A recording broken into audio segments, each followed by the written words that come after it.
はい、いただきます。可愛いこれ。もうパッケージがお正月。こっちがホワイトで、こっちがチョコ。チョコ。チョコだけど。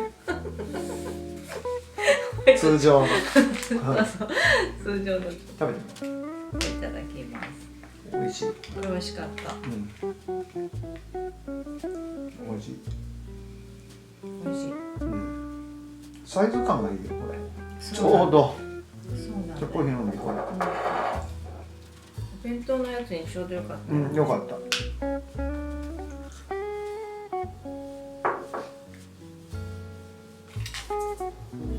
パッケージお正月。な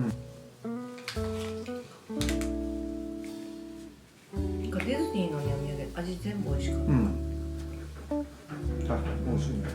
あ、いつもお弁当にそっち入れたっけ？ピンクじゃなくて。こっち。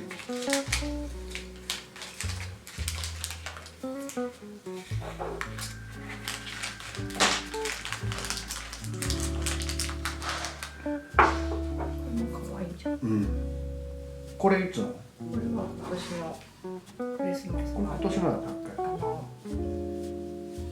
丸いのが、去年だった。